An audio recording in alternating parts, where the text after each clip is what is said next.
Panginoon, salamat sa mga ibinibigay mo sa aming buhay.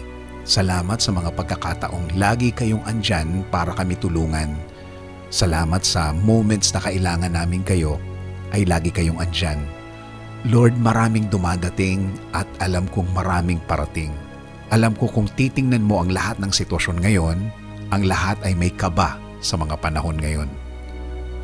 At ang fear na ito ay nakikita mo sa lahat ng mga tao, sa lahat ng mga pamilya, sa lahat ng kanilang mga ginagawa.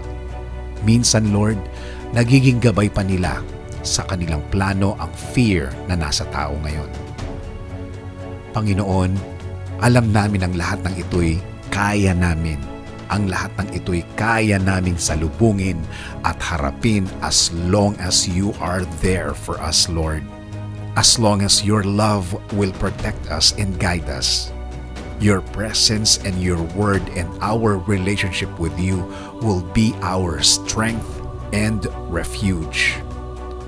Alam namin na lagi mo kaming puprotektahan at laging sasamahan sa lahat ng pagkakataon, sa lahat ng problema na dala ng panahon na ito. Hindi kami padadala sa sinasabi ng mga tao na wala ng pag-asa, na mas lalong lalala pa ang sitwasyon, na mas lalong gagrabe pa ang mga sakit. Alam namin sa inyo kami titingin bilang isang Diyos na nagmamahal at nagbibigay kasiguraduhan sa panahon ngayon. Na Diyos na gagawing okay ang lahat. Oo, andyan ang mga sakit, pero sa inyo kami titingin bilang tagabigay ng aming paggaling, Panginoon. Kakapit at maniniwala kami sa inyong kabaitan at kapangyarihan. Kasama na ang aming pamilya, ang inyong aalagaan at puprotektahan, Lord. Alam namin na matagal pa itong matatapos, pero Panginoon, matagal na kaming tapos matakot. Matagal na kaming tapos manghina. Lord, we believe in you.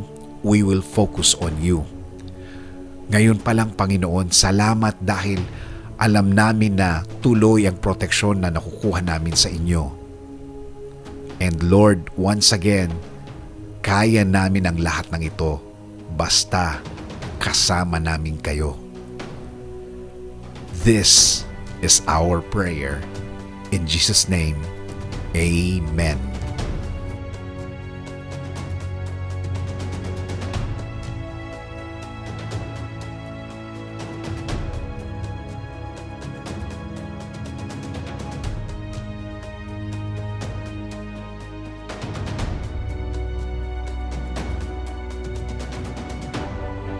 Thanks for watching. Paki-like and share ang video na napanood mo para mas maraming matulungan ng mga kababayan natin, hindi lang dito sa Pilipinas, hanggang sa ibang bansa. And don't forget to like and follow my page, Dennis Antinor Jr. Certified. Thank you and God bless.